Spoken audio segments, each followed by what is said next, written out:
live from the Metal Mayhem Studios in Rochester, New York. We are gold. We are gold. And heard around the world by metalheads just like you. This is Metal Mayhem ROC. Heavy metal music. Your weekly dose of metal music, interviews, album reviews, news, and more. Want to be part of the show? Send us a message through our website, metalmayhemroc.com, or hit us up on Facebook and Twitter. Search Metal Mayhem ROC. It's getting nice and heavy. Now, welcome our hosts, John the Vernomatic Verno and Metal Forever Mark. Good evening, everybody. I'm the Vernomatic, and welcome to this week's show. As always, new content drops every Thursday night. Visit the metalmayhemroc.com for direct links to Apple Podcasts, Spotify, Stitcher, however you consume your podcasting content. While you're there, download some past shows, subscribe, review. That kind of stuff helps the bottom line. Sign up for our email newsletter mailing list. There you'll receive weekly updates on new shows, merch promos, and free giveaways. Now, tonight's show, it's a fun one. We're re-airing the Andrew Wroblewski interview from September of 2020. Andrew was second chair on the recording of the Metallica debut album, Kill 'Em All. It was recorded right up here in Rochester, New York. And Andrew shares many behind-the-scenes anecdotes and just stories about becoming friends with the guys, building a friendship with Kirk. Now, Kirk was in the band for about, a month, and the guys were really young. So Andrew was right there, and it's one of our more popular episodes. I think it's the second or third most downloaded episodes we have, and we have close to between 80 and 90 episodes. So it's a fan favorite. I have on the line our old friend from Rochester, New York, Andrew Wroblewski. Andrew, welcome back to Metal Mayhem ROC. How are you, man? Hey, John. I'm doing great. How you doing? We're doing excellent. It's middle of July. Things are back to sort of normal. Rock and roll shows are going on. The weather's great. And we are doing a best of tonight. I just mentioned to you off air that the episode that we did last fall, the interview when you shared your exhilarating story and remembrance of when you were second chair on the Metallica Kill 'Em All recording back in 1983, that's our second most popular downloaded episode that we have in the close to 100 episodes that we've done here. So it's a popular one, and we're going to share it again. But I wanted to touch base with you in a couple things. See what's been going on in the last 8 months, any outpour of attention or any feedback from that episode. And I think you have a fun story and updated news that you're going to share as an exclusive today for this re-air. What do you have? Well, it's been since that episode originally aired. I've had a bunch of friends that maybe I haven't heard from for a long time. Some old high school buds that reached out to me via Facebook and said that they heard it and they thought it was real cool. They didn't know that I was involved in music back in the 80s. And then the most exciting part of what happened because of the episode was that I actually got in touch with the Rock and Roll Hall of Fame. And we talked, and because I have the only pictures from that recording session, and so of everybody, and so I donated the pictures, all the pictures, to the Rock and Roll Hall of Fame. They now own them. I'm excited about it, because they're going to rotate those pictures through the displays. My picture's on one of them with Lars at the control board, and that was right before we recorded Anesthesia Pulling Teeth. So it was kind of it's one of my favorite pictures, and I'm excited. I've had those pictures kind of hidden away just to myself, never showed them to anybody. It was kind of just like a private thing, and then I got to thinking that that was kind of selfish, and that everybody needs to see these pictures. So now they're going to be on display at the hall. Andrew, how many pictures are we talking? Is it 3 or 4, or is it a couple rolls? It's a couple dozen. It's a couple dozen pictures, all candid stuff. I think one of my favorite pictures is when Lars was warming up when we moved his drum set up into this old bathroom, this old men's room for the acoustics. And we had just gotten him set up, and, he was practicing. I took a picture. That's when, if you ever read in a couple of books that's been written about him, that's where he started seeing the ghosts walking by the hallway up in that isolated area there. So that's one of my favorite pictures. And it's just some good stuff. I think everybody would like to see him.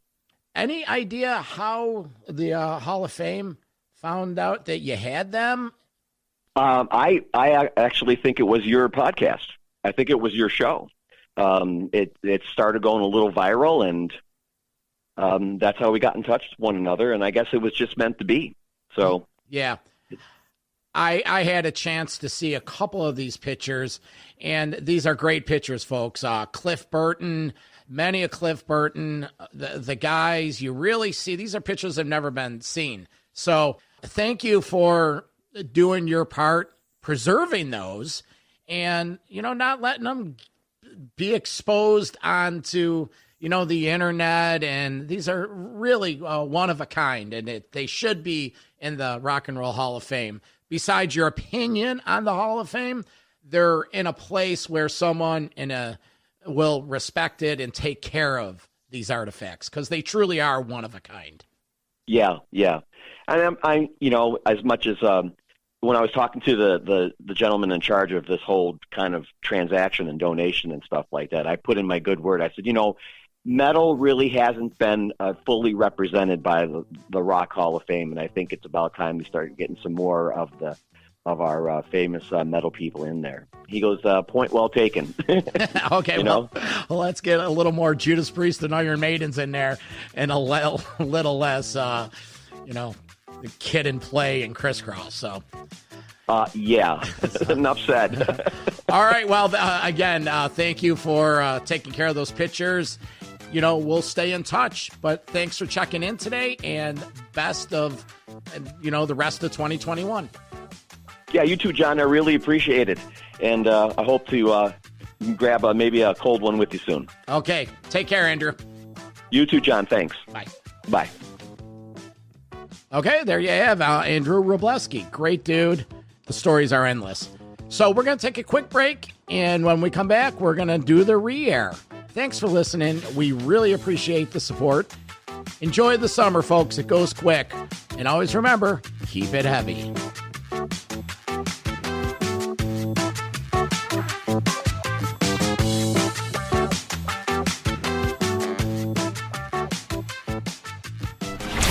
Friends of the Metal Mayhem ROC podcast, Vernomatic here, inviting you to get those horns up and to join us live Monday nights 6 to 9 p.m. Eastern Time for Metal Mayhem ROC Live. We crack the vaults open and play the best of the metal from the last 50 years. Get in the chat room, meet other bangers from around the world, send me a request and I'll get it on for you. That's Metal Mayhem ROC Live with me, the Vernomatic, Monday nights 6 to 9 p.m. Eastern Time on netmetalstation.com. Are you ready? Live from the Metal Mayhem Studios in Rochester, New York. We are go. And heard around the world by metalheads just like you. This is Metal Mayhem ROC. Heavy metal music. Your weekly dose of metal music, interviews, album reviews, news, and more. Want to be part of the show? Send us a message through our website, metalmayhemroc.com, or hit us up on Facebook and Twitter. Search Metal Mayhem ROC. It's getting nice and heavy. Now, welcome our hosts, John the Vernomatic Verno and Metal Forever Mark. Well, you know us. We're always doing our share to keep it heavy. That's what we do here. Metal Mayhem ROC. I'm your host, John the Vernomatic Verno, and tonight we have an observance show. We're tipping our hat to the late Cliff Burton, original bass player of Metallica. This past Sunday, it was his 34th anniversary of the passing of Cliff in a tragic bus accident back in 1986. And we have an exclusive interview for you tonight. Andrew Wroblewski. He was the second engineer on the recording of the Metallica Kill 'Em All album in 1983. The band recorded it up here in Rochester, New York. Andrew's here for the first time, sharing anecdotes, stories about recording the tracks, details about the photography of the album, and just overall general cool stories about hanging out with the band and getting to know them at a very, very early age. So Andrew will be joining us a little later. But before then, we're going to visit with Metal Mayhem correspondent The Cranker from San Diego, California. Now, The Cranker, he was part of the Metallica Overdrive radio show from the mid-'80s that befriended Metallica. The Warhead and The Cranker, they're two of the jocks that did this Metallica Overdrive radio show. They became friends with Metallica, drove them around, showed them the sights of Rochester, hung out with them after hours.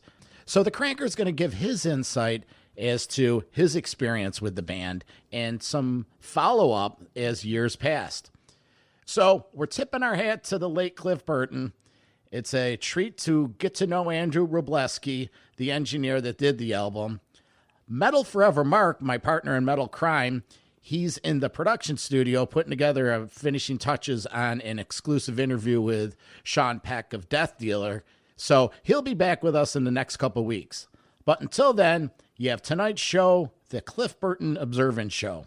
I'm the Vernomatic. This is Metal Mayhem ROC, and I think I see the phone ringing. We got a light in the studio. Here it is, the Cranker from San Diego. We'll talk to you soon, folks. Oh boy, this is gonna be fun. I haven't made a crank call in years. Now, live from San Diego, California, Metal Mayhem ROC correspondent, The Cranker. I no time for cranks like you. The Cranker. Get ready for a review of a classic album or hear classic metal stories from back in the day. Time for The Cranker. For The Cranker. For The Cranker. For The Cranker. For The Cranker. Cranker, how you been, buddy? What's going on? Hanging loose, man. Just drinking a beer. Nice. Playing some Metallica. All right. Well, this week we're doing a little flashback episode. Sunday was the 34th observance of the passing of Cliff Burton. So we rounded up a few of the guys that had something to do with meeting Cliff, meeting the band back in the day when they spent a month or so in Rochester doing Kill 'Em All. And who better to contact than the Cranker? I was there. Yeah, well, what do you know, and what's your experience with the band? And feel free to start from the beginning and tell us what you feel you can tell us. Okay, I could go way back to the very beginning to the Kerrang tape trading days, and that's basically where it all started. Like, I had acquired the No Life Till Leather demo from one of the light men. His name was Patrick Scott. He was a light man for Metallica, and he had an ad in Kerrang, and I wrote to him, and he said, I got this killer band. Let me send you out the demo. And it was the No Life Till Leather demo, actually handwritten, the one that Lars did. And so I had the demo, and with that demo, there was a little card. It was called Metallica, and it was a power metal. It was a calling card, like a business card. Yeah. And it had a phone number on it. So I remember I was sitting around listening to the demo one day, and I said, what the hell? Let me give this phone number a call, just for the hell of it. So I called the number. 2 or 3 rings go by. Guy answers, hello. And I say, hey, this is the Cranker, man, at the House of Metal. I said, I started asking questions about the demo. He goes, well, I'm Ron McGovney. I'm the bass player. So it was actually Ron McGovney's phone number on that calling card. So we started talking. He says, I'll tell you what. I'll send you a couple T-shirts, since you're so into the band. He sent me some flyers. They did the Whiskey and the Troubadour back then. And then he sent me 2 Metallica Young Metal Attack T-shirts.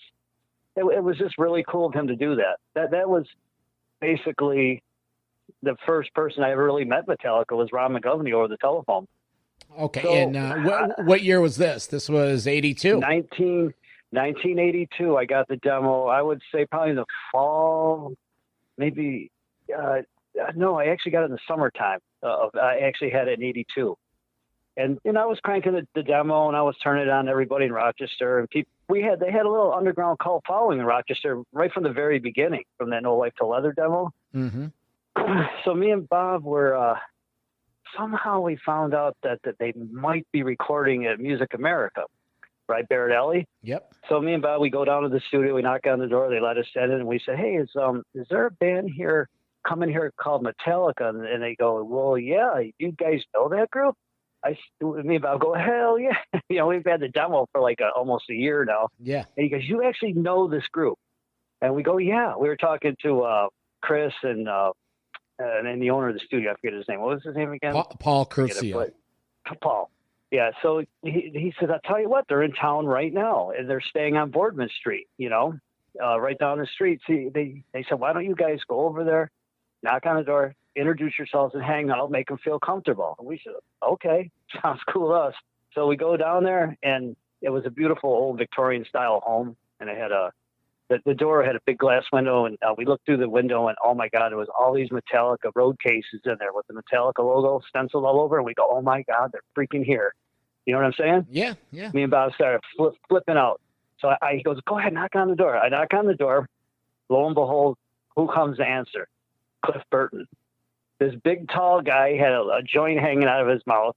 He was stoned out of his eye. He was so cool. He starts laughing. He opens up the door. He goes, "What's up, dude? We're going Metallica." And he knew we already knew about the band. You know what I mean? Yeah. And all of a sudden, Lars comes running the door, and Kirk, and they couldn't believe that someone actually knew about them. And so that's actually was our very first meeting. And it got from that point on, we would go over there every night and hang out with Metallica. So what happens is Kirk and Cliff had got their tracks done early. So they were only in town for a couple of weeks, and they split, went back to San Francisco. So the final mixing had to be done on the album. And James and Lars wanted to stick around for that. You know what I mean? They were like, "We're not leaving, and we're going to be here for the final mix." So they were really in a bind, and they're like, "Oh my God, what are we going to do?" Because they had no money. They were broke, and they had no place to stay. They didn't know what to do. I says, "Look, you guys, you can stay with me. I have a home on Melville Street. I got plenty of room. You're more than welcome." And they freaked out. They went, "Oh my God, dude, for real?" I said, "Hell yeah, Metallica. You guys are staying with me." And it was an every night party. Basically, Bob would come and pick them up like about 4 or 5 o'clock in the afternoon, take them to the studio. I'd hang back at the house, and people come over, bring over beers, and just wait for them to come home. And we actually, what was really cool about that is they actually would come home with mixes of, like, say, Phantom Lord or Jump in the Fire, Seek and Destroy. We were hearing like really raw mixes. Yeah. Lars said, "Put it in the cassette deck, man. Let's see what it sounds like."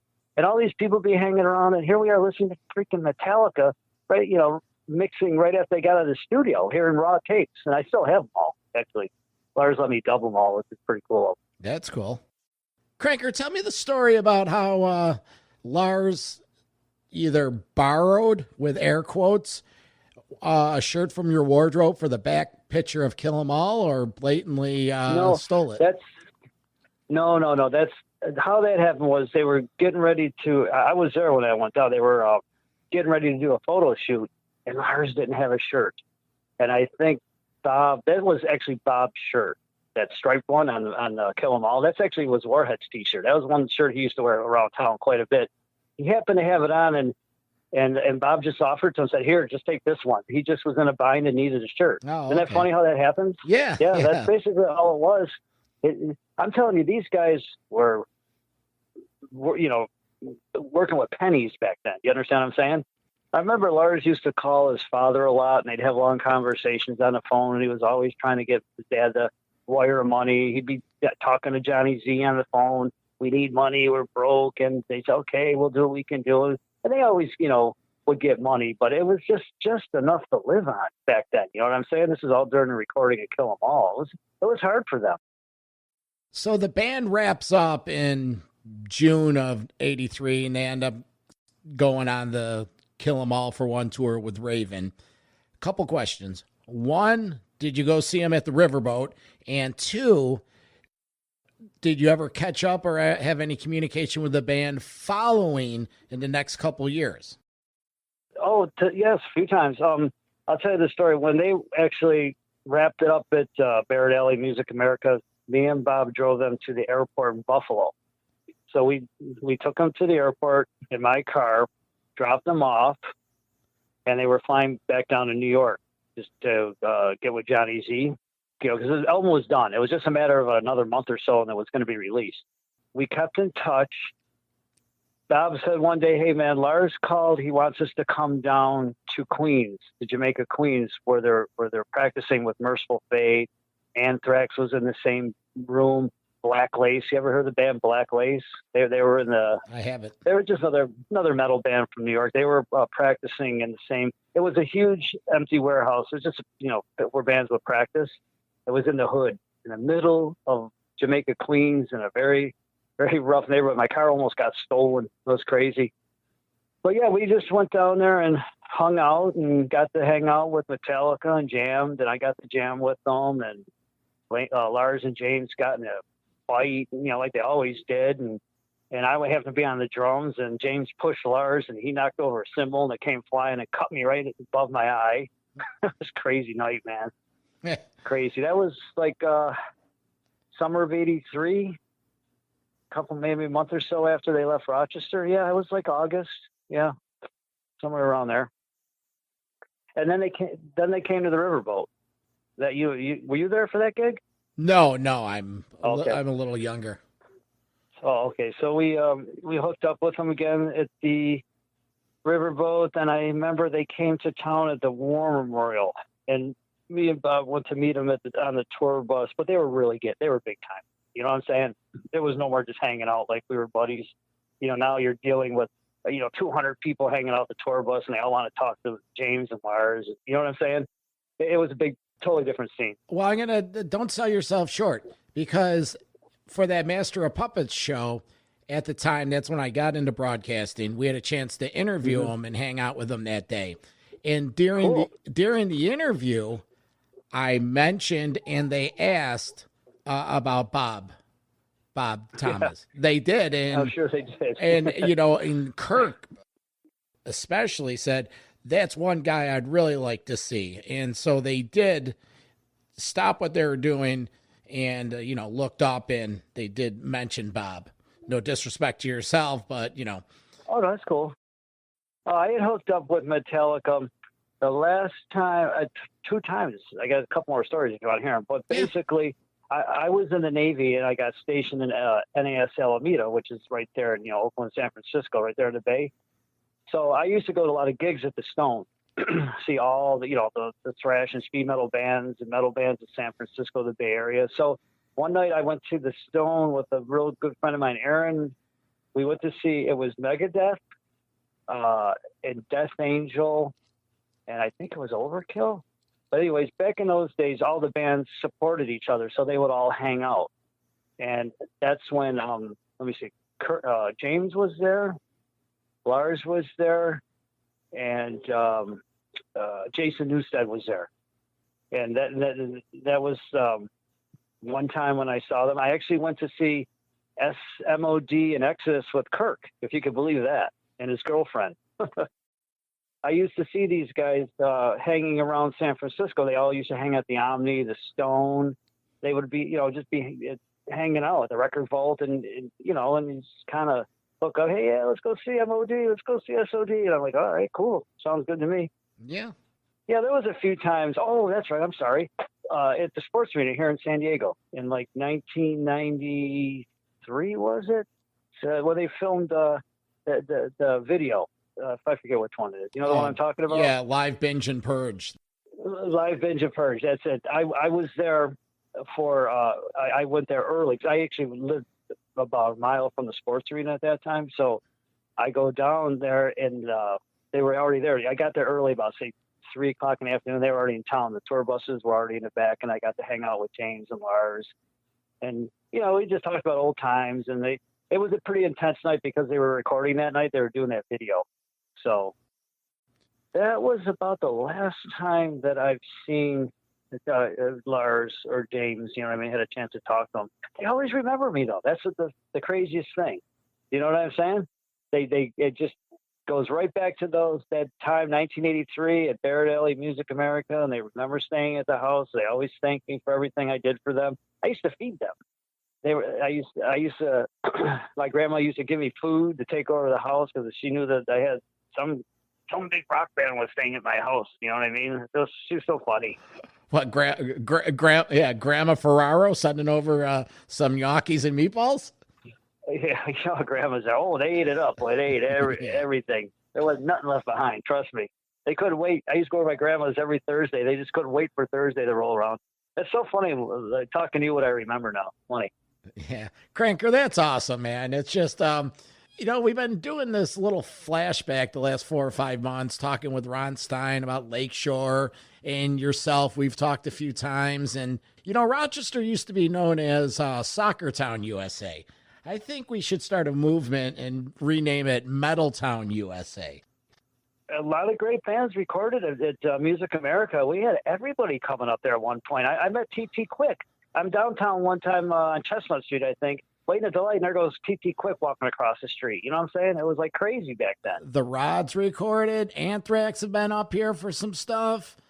Everybody. We had everybody, all the killer bands. You just had to be in the kind of like the circle to know when these bands were in town. You know what I'm saying? I know what you're saying, man. That's awesome. And, you were there, and that's why we lean on you, Cranker, because, all due respect, you've been, like I said, collecting these tapes for years. It's a passion, and it bleeds through when we talk, when you post stuff, and, that's what life's all about. So I hear you. I got tons of stories, man. Tons of arcade stories, Orange Monkey. It goes on and on and on. I spent 28 years of my life in Rochester. You know what I mean? It was a lot of fun. Upstate New York, it was a great place to grow up. All right, Cranker. Well, you enjoy the rest of the hours of your day off, and we'll be looking you up real soon. That's cool. I hope I was able to help you out a little bit, Bertomatic. You know what I mean? With some old school stories. I'm always willing to do it for you. It's no problem, bro. Of course. That's why we call on you, and that's why you're the Cranker. We'll talk soon, buddy. I'm here. I'll talk to you later, bro. All right. See ya. Okay. All right. Bye. This edition of Metal Mayhem ROC is brought to you by Mr. V's Street Style Vending and Special Events Catering. Visit our lunch cart in the Collegetown District at Strong Memorial Hospital, or hit up the late night weekend location at the corner of Monroe Avenue and South Goodman. Look us up at mrvsvending.com for catering, pricing, and availability. That's Mr. V's Street Style Vending and Special Events Catering. Now, back to Metal Mayhem ROC. The wisdom of the Cranker. Wow. That was some interesting stuff. Imagine being him and his buddies back in '83 and hanging out with Metallica like that. Good stuff, good stuff. So, like I mentioned at the top of the show, Andrew Wroblewski, he was the second engineer of the Kill 'Em All sessions. At the time, he was, I think, like 20, 21, young guy, about the same age as the band. He found himself in a unique situation, and he's here tonight to share all the details. I want to thank everyone for joining us again tonight. Again, Thursday nights, 8 p.m., all major platforms. If you want to follow us on any socials, it's real simple. Just search Metal Mayhem ROC. We'll talk to you soon, folks. WLFE DB Radio. Andrew, welcome to Metal Mayhem ROC. Hey, John. Glad to be here. Thank you so much. Of course. So it looks like you got a tale to tell. Why don't we get right to it? I'm born in Rochester, and I went to the Eastman School of Music, their audio engineering program. And after I graduated, my first job was at a studio called Barrett Alley Studios, which is right behind the Eastman School of Music. And it was in the basement of the old Rochester Club, which was a big Art Deco, huge nightclub in Rochester back in the days, the 30s and the 40s, before World War II hit. And then Barrett Alley was taken over by a gentleman by the name of Paul Curcio, and he changed the name to Music America. And Paul hailed from the West Coast and was a producer he produced most of the Doobie Brother albums. Didn't Curcio originally live in Rochester, went to the West Coast, and came back? Yep, he did. I think something fell flat out there, and he came back here. He said, this is where I'm from. This is where I was born. Came back here and got back involved in the music industry. Okay, so you hooked up with Curcio. How did you get in touch with Curcio and Music America? Well, the studio was in the basement of the old Rochester Club, and that was right behind the Eastman School of Music. And one day, during lunch break, I walked out back, and I walked in, and I said, I go to the Eastman. I'm going to be an audio engineer, and I want a job. And they said, great. When can you start? And I said, 6 months. And they said, why 6 months? I said, well, because I'm going to grab a backpack, and I'm going to backpack around Europe, and then when I come home, I'll be ready to work. And that's what we did. So, Andrew, if we were putting this on a timeline, this would be when? 1981, 1982? 82, yeah. Did you go to Europe, and did you have your gap 6 months, or what happened? Yeah, I went to Europe, backpacked for 6 months, came back home, and then walked back into the studio and said, I'm back, and let's go, Sounds like this is when the fun begins. So let me get my popcorn. Let's hear this. Yeah, well, this is where the fun begins. Yeah, because the first project that I got to work on was with this band from the West Coast. They had never recorded an album before. They're a bunch of little kids, and their name of their band was Metallica. Why did Metallica come to Rochester? Why did they use Music America? Was it a deal they struck with Curcio? Yeah, I think Johnny Z and Paul knew each other, and Paul, he as the owner, he was out there, making the phone calls and kind of drumming up some business, and said to Johnny, you can come up here, and we're just getting our feet underneath us as a studio. I'll make it worth your while. I'll cut you a deal, and then. Johnny, Metallica came from the West Coast. They got rid of Dave Mustaine. They had Kurt Hammett come out to meet him in Jersey, in New York. Mm-hmm. And then they played a few gigs. They practiced. I know they practiced with Anthrax in some warehouse where they slept as well. And then they tooled up here at the beginning of May. I think it was like the first or second week of May of '83. And they landed in Rochester, and we put them up in a house that one of the guys in the studio owned as a rental property, and we put them up in this single-family home off of Monroe Avenue. And that's where they spent the next 4 to 6 weeks. Was that the Boardman address? Yep. It was on Boardman Street. Yep. So the band comes up here second week of May, 1983. You put them up, and tell me about the production and how the recording process went. Well, the head engineer was a guy by the name of Chris Bubach. And Chris was classically trained musically, okay? Paul Curcio, the guy who owned the studio and got the producing credits on the album, he, had done a lot of work with the Doobie Brothers, so his music was a little bit different. And I was the only one in the studio that loved metal. Like, I always loved metal, right? From as old as I could remember myself, right? These guys came in, and I was like, this is going to be great. And everybody hated it, to be honest with you. Paul wasn't a big fan. Chris Bubach wasn't a big fan. And I'm not slamming these guys. It is what it is, right? They just didn't get it. And I said, these guys are going to be huge. And they're like, this, you can't even understand anything. It's too fast. And I go, no, that's the thing. That's the thing. This was a new process to them. They had no idea what's going on. This is a brand new studio. It was like, okay, what are we going to do? And they just set up and they started playing. Was there a production sheet? Did they, because the music they were recording was basically the No Life to Leather demo. They were just reproducing that. I'm just trying to understand, If these gentlemen didn't have any idea, like in the metal, who was producing it? Was Curcio credited as the producer, or what, was he really producing the music, or was he just on paper the producer? On paper, he was the producer. He didn't really have anything to do with the production. I mean, Chris was the head engineer, and he didn't like things, and he was trying to record the guys in what he thought was the way it should be. In the realm of things, Lars and James, with their very strong personalities and headbutting, they basically ended up getting the album produced and put down. When it came to mixing the final sessions, the boys were not even allowed in those sessions. That's widely been publicized. They didn't have any say in the final mixing of things. At this point, was Zazula coming up and checking out progress? I know he was making phone calls, but did he come up to Rochester and check in at all?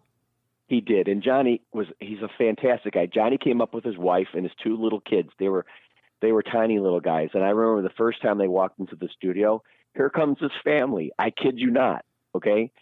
Head to toe, leather and chains, okay? Even the kids? Even the kids. And I said, all right, this is the most badass thing I've ever seen in my life, and they were so nice, like just such nice people. Johnny and his wife were so wonderful. And they came up a couple of times that I remember. They came up more, but I know at least a couple of times. Now, you mentioned Curcio, but you also mentioned the other engineer, Chris Bubach. That's the gentleman that went to Fredonia and worked with Carl Kennedy and the Rods on several projects. I was just going to talk about Carl Kennedy and David Feinstein and the Rods. Yep. Carl Kennedy was on Metal Mayhem ROC earlier in the summer, so he gave a perspective of this whole scenario from his point of view. That's why it all intertwines together. Yeah, because Carl and those guys are all from Cortland, I think. Yeah, Cortland and Central New York metal scene. What we did actually in the spring, we started a celebration of the Rochester metal scene, and we did a 3-part series on the Lakeshore Record Exchange, Ron and Jackie Stein. Now, I have a picture. I wish I could find Ron, because I have a picture of Ron, because I took Metallica up to Lakeshore Record Exchange one afternoon, and I have a picture of Ron and Metallica in the store. And I'm the only person in the world that has this picture. I can tell you that. Well, we do have several photos from the Metallica at the Lakeshore on our website. Maybe some. Yeah, they made it. They ended up going back there again. Yep. Okay, so we have the band in the studio. They start the production start recording Kill 'Em All. How does the recording actually progress? There's been rumors that there were spirits in the drum room. Lars has been stated as saying cymbals started spinning for no reason at all. Is any of this true? Yep. So a little backstory here. You asked about like the production, how did they everything was out of a notebook that James had. James had this notebook with all his lyrics and ideas for things. And that was basically his Bible of their song catalog. And that's how they just went by how things were in this notebook. And I remember having conversations with those guys, and I told them that, I had some experience in music and, electronic music and stuff and what have you. And I remember asking them, I said, what is the greatest hard rock album of all time? They said Led Zeppelin 1. And I said, you guys know the backstory to Led Zeppelin 1? And they said, no. And I said, well, it was recorded in an English mansion in the English countryside. One of these things that you walk in and they have two giant, sweeping spiral staircases made out of marble that meet up at the top. And I said, they actually recorded everything right there with their amps and that. And they were like, that's cool. That's raw. And I said, it's the rawest album of all time, hard rock. That's where the conversations started with, like, let's do something different. So the studio's in the basement of this place called the Rochester Club.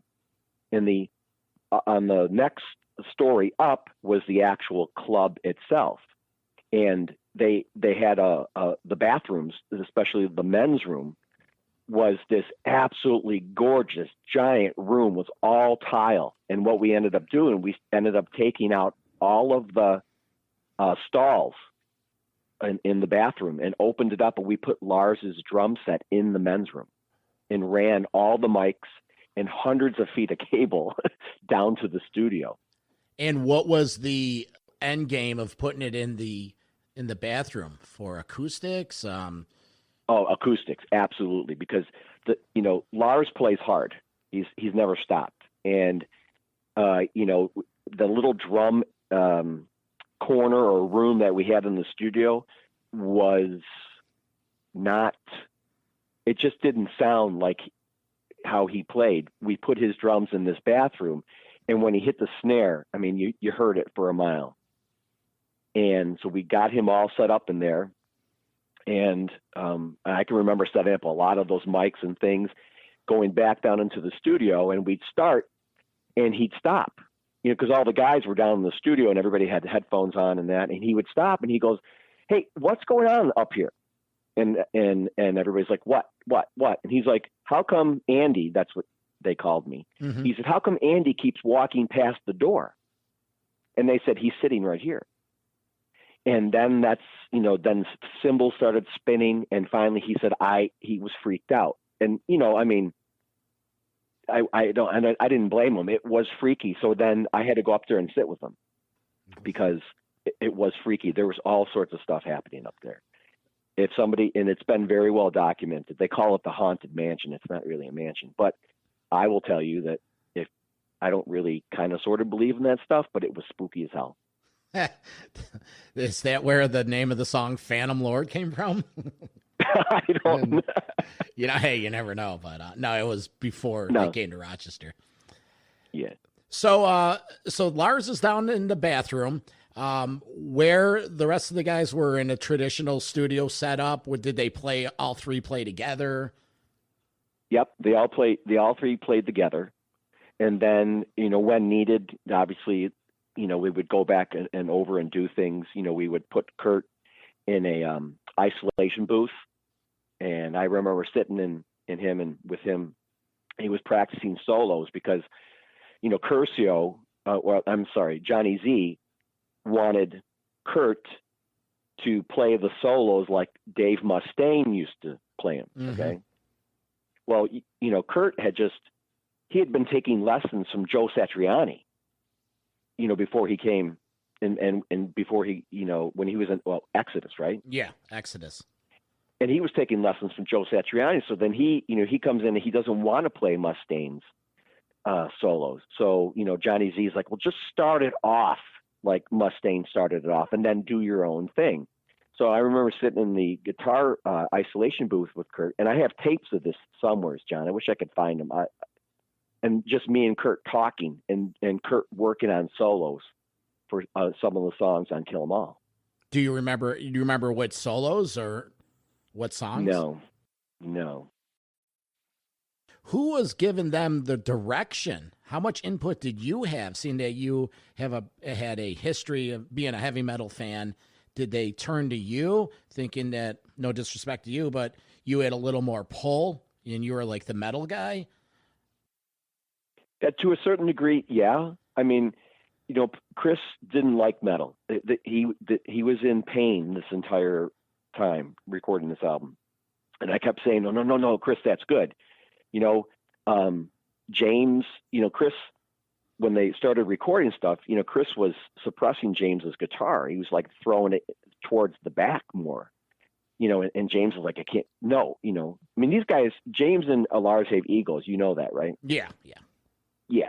So, but that's what made them great. And James was like, no, I need more guitar. And so, it was like, Chris, it's got to be more, the music has to be in your face. This is, more, you have to put stuff more up front. And so we would record a song and then we'd put it on a cassette tape. And then the guys and I, the five of us, would pile into my 1976 Chevy Impala that I had parked in the alley. And we would play their songs in my Impala because Lars said, if it sounds good in the car, then it's good for us. Yeah. Because that's where everybody was going to be listening to the music. Mm-hmm. Yeah, I've heard that before, and that still holds true to today. I wish I still had the car.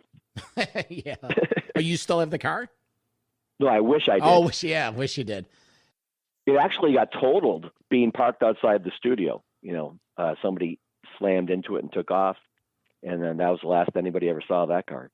So when you were recording the album, this is an engineering question, did you start with Hit the Lights and do Four Horsemen and go into sequence of the album, or how did the recording go? I'm not 1,000% certain. I doubt we went sequential. Yeah. As it shows up. No, I think that the guys got to pick. That was the final options that they had, was to pick the order of the songs. When they did Metal Militia, were you there when they had the guests come in to do the march at the end of the song? What was that all about? It was just people in the studio. The drum area was on just a slightly raised, like one step up in a corner, and we just took the drums out, and just people that were there. That's when they did the stomping of the feet. It was like on Seek and Destroy. When they go into the running. Anyway, hiding. Yeah. You'll be dying, 1,000 deaths, right? That's a chorus, and that's one of the songs like I sang on because I happened to be there, and they needed an extra voice to bulk up the back end. So it was a really low budget, a low budget album. I think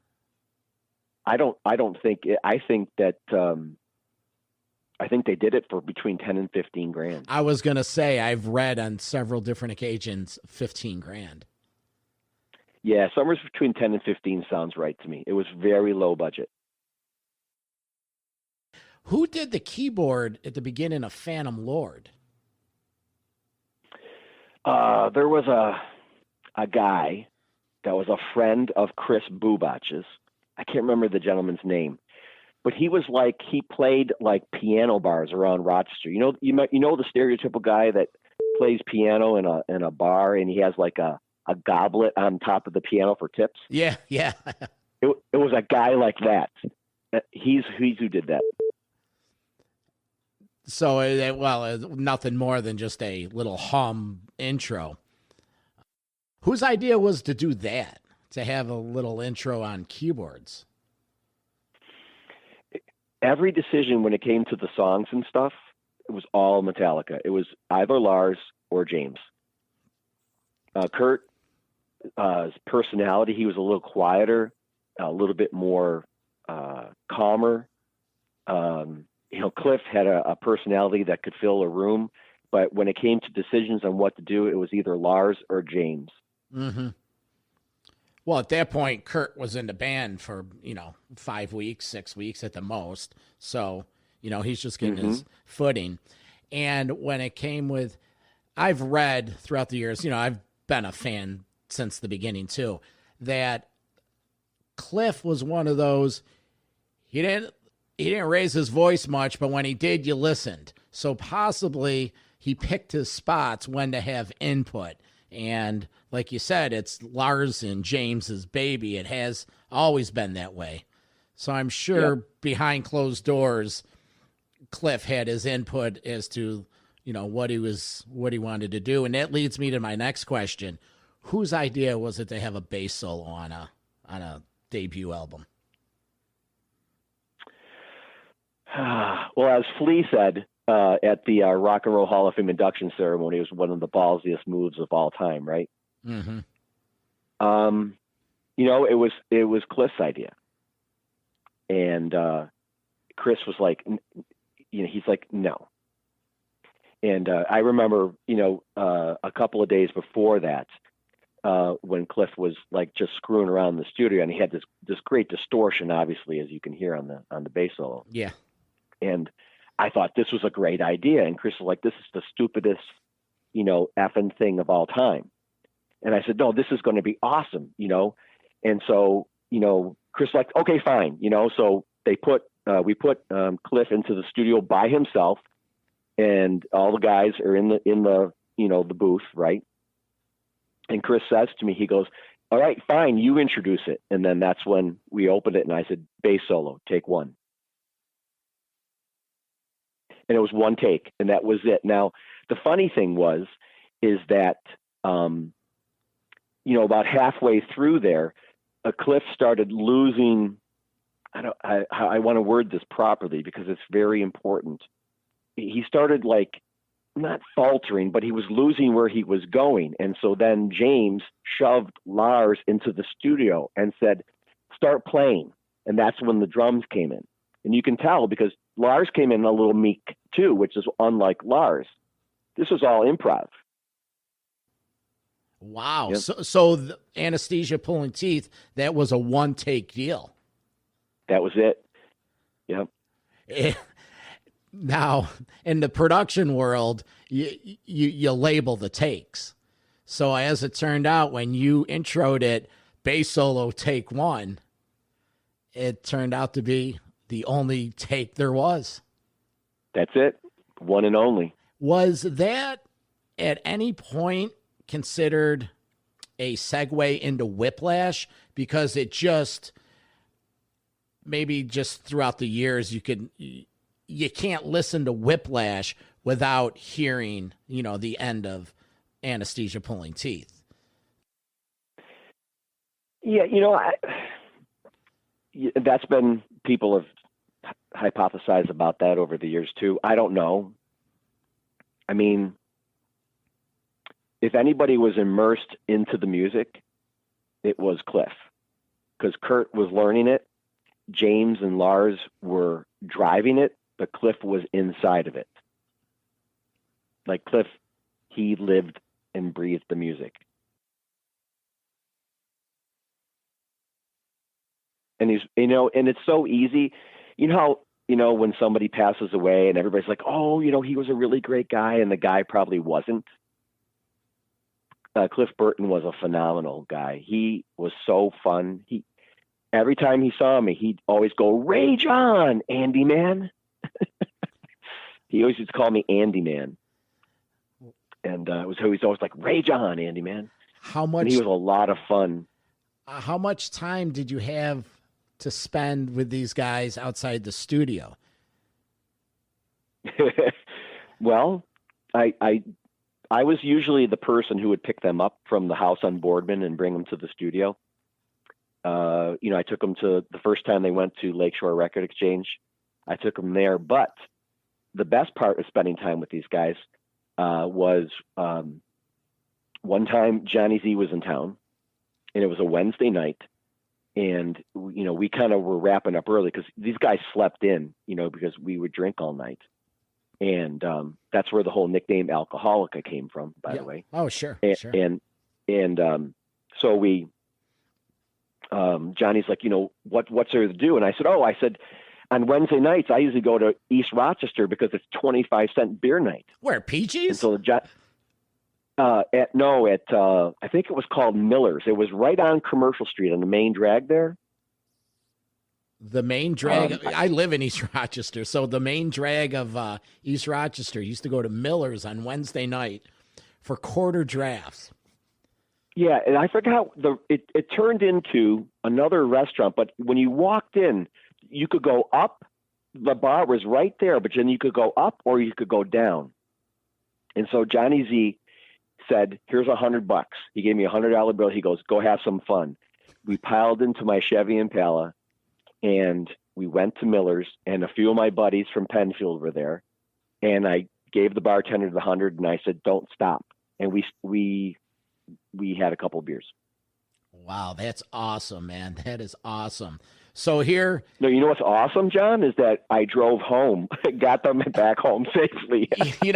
I was thinking that I didn't want to show our age, but that was back when, the cop made sure you got home.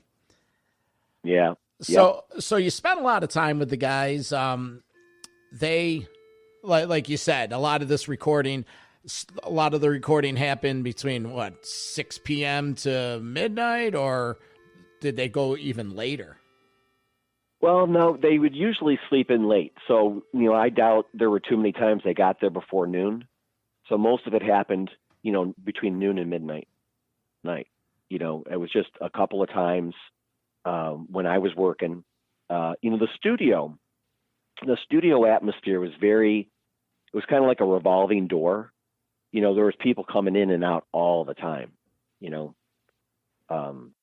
and I wasn't with them all 100% of the time.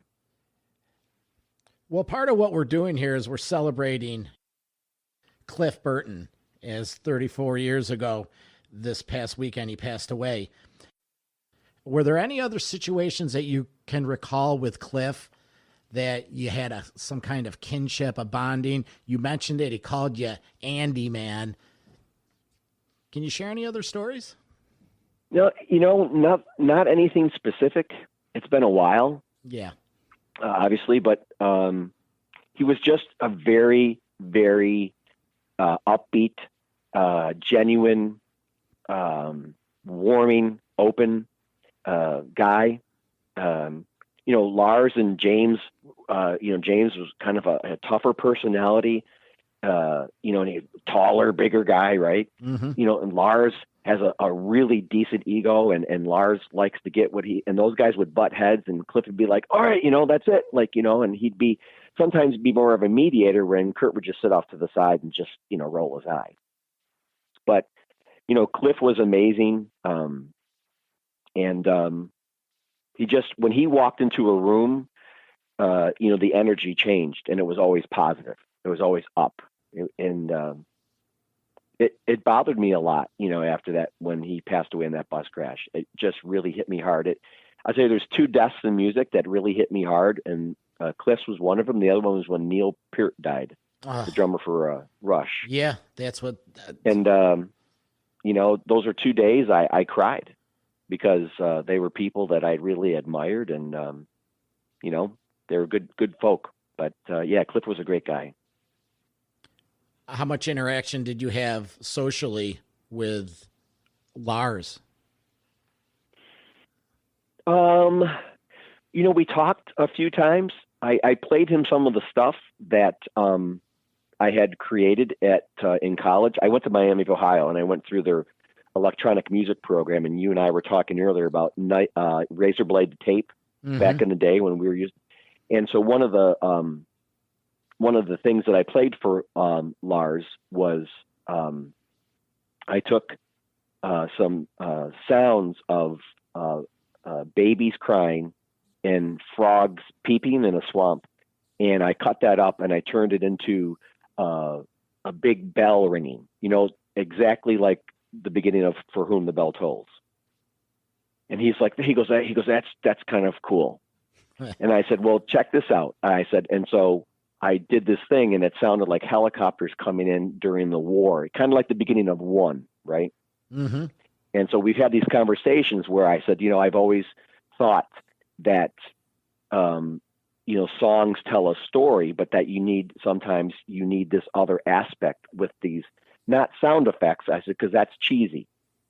But I've always liked it when we had these different things, and I used to play that stuff for him and say, this is what I did here, this is what I did there. So my conversations with Lars were always like a little bit more technical.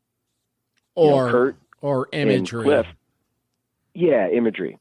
James wasn't, he wasn't much of a talker unless, it had something to do directly with him. And, Kirk was shy, but, when he got to sit and talk to him by himself, especially those times I spent with him in the isolation booth, he's just a really good guy. And, as Cliff. So you mentioned from the beginning that you said to Paul Curcio and Chris that, hey, these guys, they have it and they're going to be huge. Two-part question. One, even though you're a young metalhead at the time, what led you to have that belief? And when through all this did Curcio and Chris, did they ever say to you, you may be onto something here, and or these guys, even though they're not metalheads or metal fans, the brass understood that these guys were a cut above. Yeah, I don't think I ever got any, Paul wasn't going to ever admit to anybody, anything. And Chris hated it all, right? I just told him, I said, I remember hearing a demo tape from Def Leppard, when they were recording their first album. And I said, these guys are going to be huge. I love this stuff. It's not really heavy. But that first Def Leppard album was really hard. It was good. It hadn't been overproduced by Mutt Lange yet and all that stuff, right? On Through the I Night. heard Metallica. Yeah. And when I heard the Metallica stuff, I always used to tell people, you have to be able to feel the testosterone down where it counts. You know what I'm saying? You got to feel it. And, I loved Motorhead, and, I was always a metalhead. And when I heard this, I was like, these guys, this is just I have not heard this before. So many people had thrown them into the category of punk and all this other stuff. I said, no. This is good. This is fast, but it's good. And I don't have any real definition of to why I thought that. It was just just things, they strike you and you go, this is going to be good, or this is not going to be good. So the first time you ever heard Metallica was when you started the album. Did you hear? Yep. You didn't hear anything from the No Life to Leather demo? Nope. I had never heard that demo. That was the one that they kept making, cassette copies of, and just handing it out, on the West Coast and stuff to gain some popularity. But I had not heard any of that. I heard them when they got into the studio, and that was my jam. There were other bands that came to the studio, like the Rods, Mm-hmm. and the Rods were good, but the Rods, it just wasn't like that metal. Manowar was another band that came to the studio. I don't know if you ever heard of Manowar. They were Joey DeMeo, Ross the Boss, Eric Ross Adams. the Boss. Nice. Yeah. No, I grew up on Hail to England and Battle Hymns, and I've been a metalhead since fourth grade, jamming Kiss Alive 1. There you go. So who else in Rochester?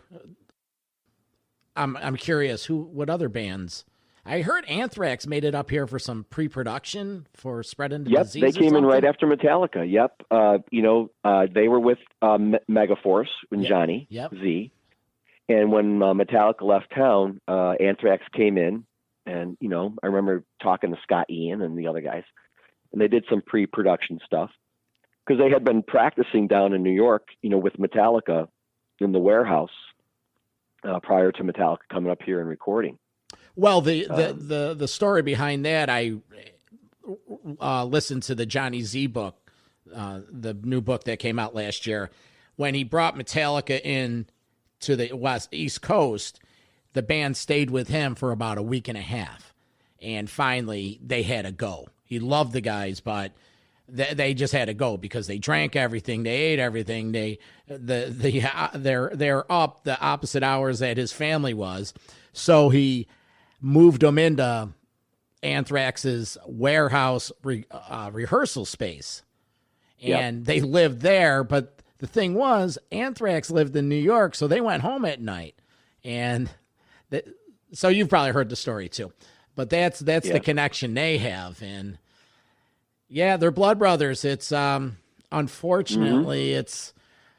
I say this with all due respect. It's only fitting that Anthrax was with them when they were touring the fall of '86 when the tragic accident happened with Cliff. Yeah.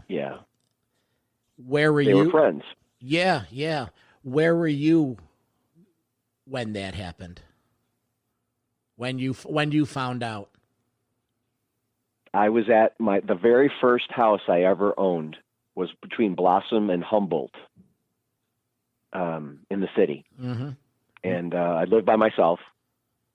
And I remember being home and finding out, and because I bought that house in '84, the year after Metallica recorded Kill 'Em All, and just one of those things. That's funny you asked me that, because I'm thinking back now. I was probably in the kitchen doing something and had something going on, had the radio on, and it must have come on the radio. Fall of 1986, I was going to school and living in Metro Toronto. Actually, the name of my apartment building was the Maples, and it was on the same building as Maple Leaf Gardens. And I was going to Trebas Institute of Recording Arts, and I was doing what I was doing, and across the street was a record store called Rock and Roll Heaven. And we used, the skinheads would be in there, metal dudes. It was, a bowl of everyone would go there. And I remember walking in there, and that's how I found out. The guy, the owner, whoever, said, did you hear? And he told me, and me and Cheech, my roommate and my buddy that I did the metal show with, and we just stopped. Because 6 months earlier, we interviewed the band. We drove Kirk to the House of Guitars and Nicky's News after the interview. James and Cliff were doing a in-store at the house. We met up there. We met everyone. They gave us laminates, hooked up after the show. I mean, that was my experience, my one day. That's awesome. With Metallica. And, I have my experience with them, but I've been a fan since Kill 'Em All.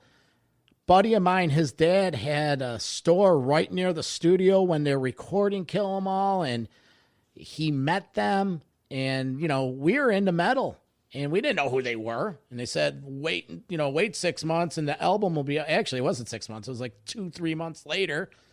Kill 'Em All came out. We all got it, because we were the generation of Kill 'Em All, Slayer, Anthrax. That was us. And yep. So, wow, Andrew, that's fantastic. It's, did you ever keep in touch or ever run into them again, or that was it? No, I they got big fast. And then, once, I tried to get a hold of them, when they were inducted into the Hall of Fame, but, couldn't get past, the management company down in New York. But, I had my moments, I had my times. I've got a ton of pictures of us, and it was all good times. And still wish I had that Chevy Impala that we used to listen to the tunes in after we finished recording. Now, you mentioned earlier tapes. Do you have any tapes? Any early demos? The only tapes. Well, a lot. You couldn't really. You couldn't take stuff out of the studio, right? Yeah. But the only tapes I have were me and Kurt sitting in the isolation booth and talking about different things about the solos that he was trying to put together for various songs. We did that, I think, 2 or 3 times.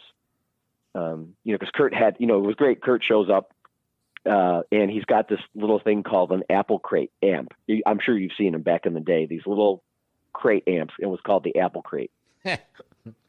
I do remember them. That's why I'm laughing, because I haven't thought about it in 30 years.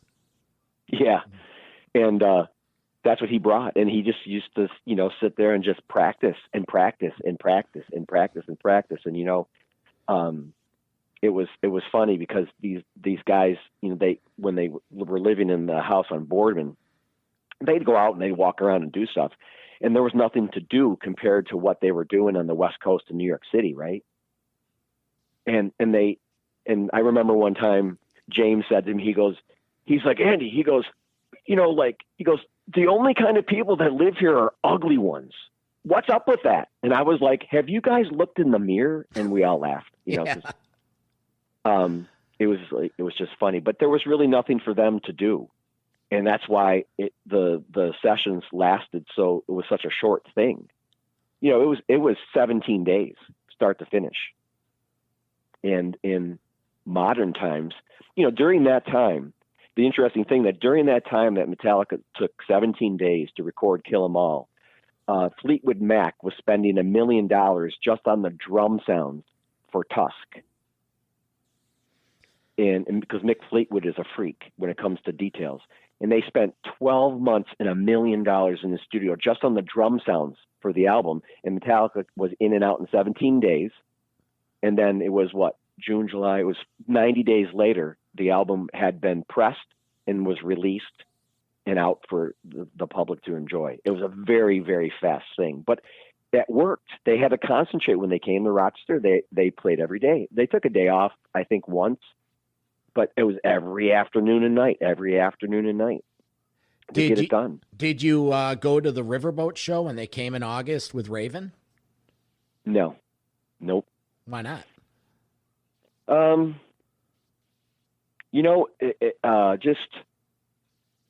My life took a huge turn. After I didn't get paid for all of that work, I left the studio and I took a job.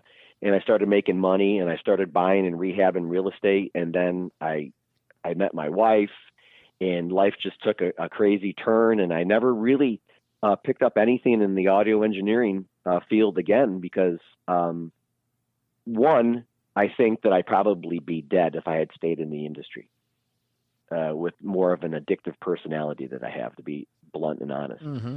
And number two, I had to follow the money. My dad had died, and my mom needed somebody to support her, and I couldn't afford to take any chances, so I had to follow the money and just never really look back.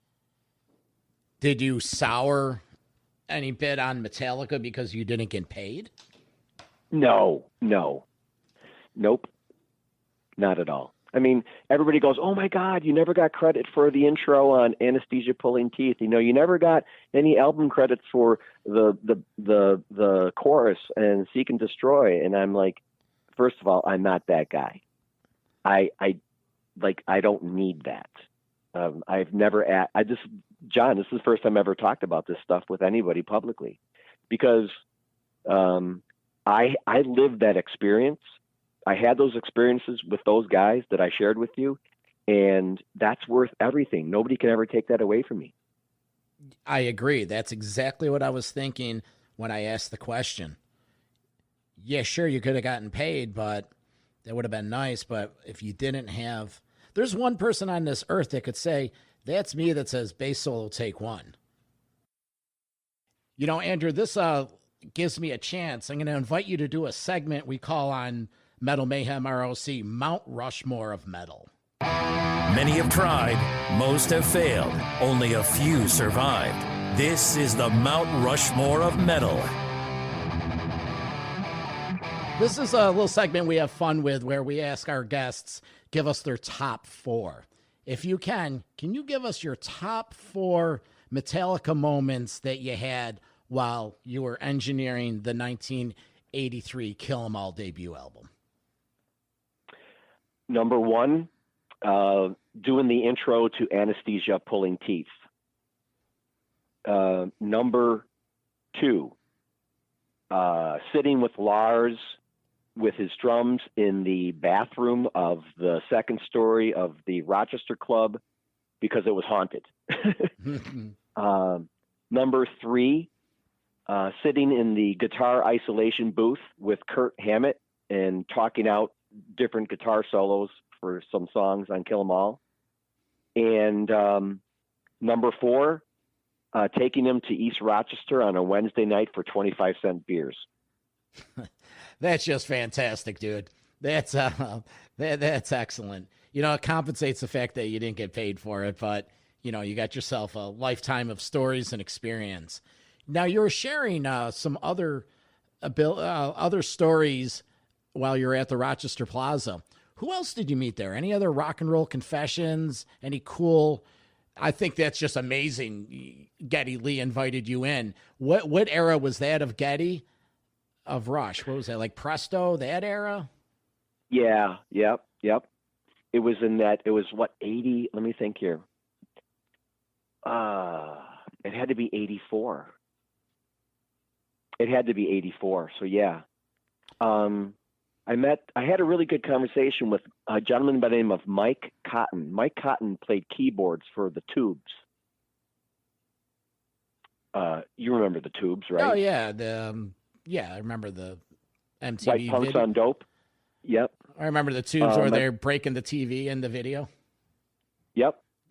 And then the lead singer had this alter ego called Quaalude. He had like 12-inch heels. It was hysterical. Anyways, those guys, I met them. You know, I had dinner with Geddy Lee one time. I had a great conversation with Mick Mars from Motley Crue. He's a huge wine connoisseur, and ordered like one of the most expensive bottles of wine that I've ever delivered to a room service person. So he was talking about wine and all this stuff, and I just remember how like how calm and sedate this guy was, you know. But here was this persona on stage, and he didn't really move around a lot because, you know, his back was so bad. Yeah, he was the. You know, Crew was, you know, they owned it, you know, for a long time, but calm as calm could be, these guys. You know, here's a fun fact. Last year we had the band Last in Line on the show, and we asked Vivian Campbell to share one of his rock and roll confessions. And he shared when he was in Rochester, when he was playing guitar for Whitesnake, and Whitesnake was opening up for Motley Crue. This had to be, I think, 1987, the Girls, Girls, Girls tour, the Whitesnake album, when both bands were, you know, bigger than big. He said that Nikki Sixx and Tommy Lee took him out for his birthday in Rochester because it was his birthday that night. They got him so hammered that the next day, that was the most drunk he's ever been, he claims, in his life. It was, you know, that crazy. But he shared it with us because it was right here in Rochester, and it was at the Rochester Plaza. And who knows, you may have been 5 feet from him. It's funny how the 6 degrees of Metal Mayhem affects everyone. Yeah, it is funny, isn't it? Well, Andrew, I want to thank you for stopping in today and sharing these lifelong experiences that you have with the Metallica guys for Kill 'Em All. Is there anything else you want to share with us before we get going? No, John, I appreciate you having me. No, I think I've emptied my head of its limited capacity of what I can remember. I'll have to go now. You got me curious. I have to dig through some boxes and see if I can find some of those tapes of Kurt from the isolation booth, and I'm going to look at some more pictures tonight and see if I can maybe jog my memory. Like I said, it was a long time ago, and I'm getting older every day. You know what you had here, out of respect for both Paul and Johnny? What's that? Is you had two guys that were pushing the envelope. You know, they didn't have the money to do the things they wanted to do, and they were trying to get it done. Yeah. And they were sitting there, and they were like, for instance, I'll give you an example. Before I got involved in recording, to make money for school, I was gotten involved in modeling. And I had a friend who was a photographer over in Village Gate. It's now called Village Gate, over on North Goodman. Yeah. The guy's name was Gary Hurd, and he was a phenomenal photographer, especially black and white. And Curcio says to me, do you know any photographers? Because we need some album artwork for this album with these Metallica kids. I said, yeah, my buddy Gary. So I remember, you know, calling up Gary. I said, hey, you know, and so, you know, Gary's like, yeah. He goes, do you know this Curcio guy? I said, yeah. You know, and Gary's like, fine, I'll invoice him. So I remember taking Metallica up to Gary's studio, and that's where that awesome raw black and white photo came from the back of the album. Also, Gary did the anvil on the front with the blood. Uh-huh. That's all Gary. Gary did all of that. Really? Because he invoiced Paul and never got paid. Yeah. Well, this has been very helpful for me because you filled in a lot of gaps for stuff that I've always wanted to know. What, and is there anything else? Because maybe I know more than you even can imagine. Maybe, I don't know. I mean, well, I didn't even think about talking about the artwork on the album until I just thought of it. That Gary did the front cover with the blood, and that, you know, that all came about at the studio with those guys just talking to Gary about what they wanted to do. So and Gary came up with some ideas, and he goes, well, this is what we can do. We can get some, you know, fake blood, and we'll do this, and it'll be like a real kind of, you know, darkish, kind of tone to it. And then I want to do black and white, a black and white portrait of you guys and put it on the back. And this was after Megaforce vetoed the original metal up your ass idea of the knife coming through the toilet. Yep. That was shot down pretty early. Do you know how they came about it being called Kill 'Em All? Not exactly. James was the lyricist, and so that stuff, I'll bet you a buck that idea came from him. I don't know for certain, but I'll bet you, because James, again, it was his lyrics. He changed things. He wanted things to say a certain thing, and I've never heard anywheres who actually, out of those guys, are going to take credit for the naming of that album. Cliff. But I'll bet you it was James. Cliff. Huh? When he found out that the brass at the record company said no go, he's like, kill 'em all. I did not know that. Yeah. So that's why they had that there was that garage, not a garage, but it was sort of an underground album called Cliff 'Em All. Yeah, well, Cliff 'Em All was the VHS that came out after Cliff died. Yep. I'm not sure if it was, I think it was a take on Kill 'Em All, but it wasn't called Cliff 'Em All because allegedly Cliff came up with the title Cliff 'Em All or Kill 'Em All. But I've heard that on many occasions that Cliff 'Em All or Kill 'Em All came from Cliff. And when they found, like I said, when they found out the brass vetoed metal up your ass, in Cliff fashion said, kill 'em all.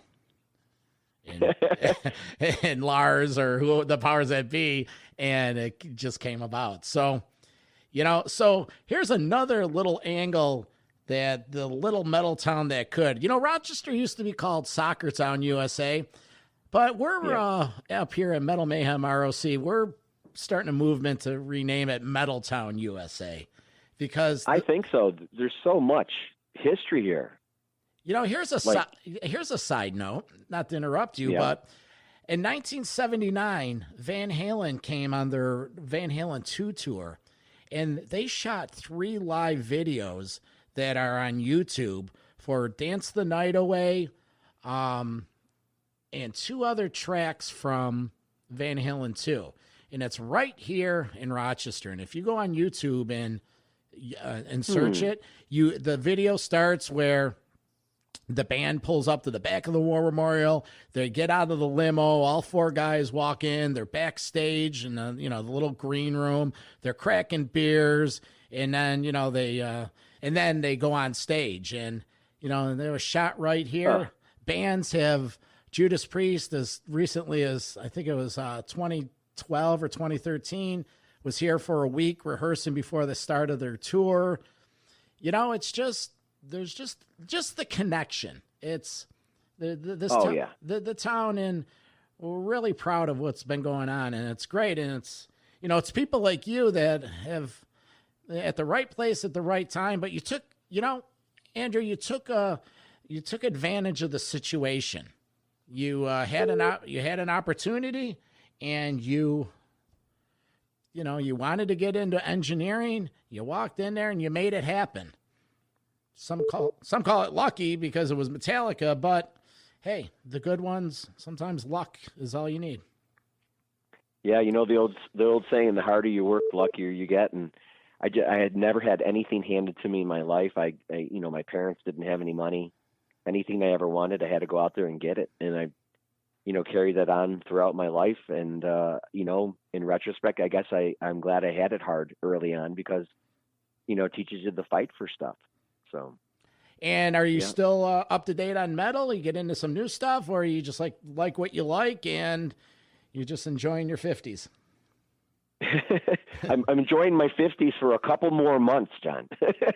I like what I like. I haven't really gotten into anything. The only new music that I've listened to recently was a a band that started off as a Rush tribute band and now has gone out on their own, and the musicality is amazing. They're called Why Not. Wow. A little takeoff on the YYZ. Yeah. But yeah, check them out. It's Why Not, N-O-T. It's all one word. And they're amazing. But, metal, when I'm cycling, I'm going to throw on some Metallica and just let it play. And I haven't really spent a lot of time looking for new stuff. But it's funny, some of the old stuff that crops up, like I had a friend from high school, and he had a cousin, and his cousin's name, and I'll be really phenomenally interested if you know who this is. The guy's name is Mike Marconi, and he was Alice Cooper's guitar player for a while, and he left Cooper, and he formed a band called $1 Billion Babies. Do you remember them? No, but from Rochester. And you would think, like, you're a businessman, so you leave Alice Cooper and then you form a band called $1 Billion Babies. But Cooper, being the guy that he was, and because Marconi, they left on such good terms, he's like, yeah, he goes, you can use that. It's fine. Good luck. And kind of cool, right? Yeah, no, that's totally cool. What's the type of music? Is it a Cooper cover, or is it? Oh no, it was like it was all original stuff. It was like that 70s hard rock. Yeah. Yep. That's awesome. So, all right. Well, Andrew Wroblewski, engineer. You did it. Yeah, I did it. He was part of the crew that recorded Kill 'Em All, Metallica, back in the early 80s. I want to thank you again for joining us, and stay in touch, and best of luck to you, bud. All right, John, I appreciate it so much. Thanks for letting you pick my brain. You got it, bud. Metal for Life. Thanks for listening to Metal Mayhem ROC. Check out our websites at metalmayhemroc.com and metalforever.com for information on upcoming concerts, podcasts, archives, and all sorts of info. Please like, follow, and share with everyone, even your non-metal friends. Catch us next time on WLFE DB Radio.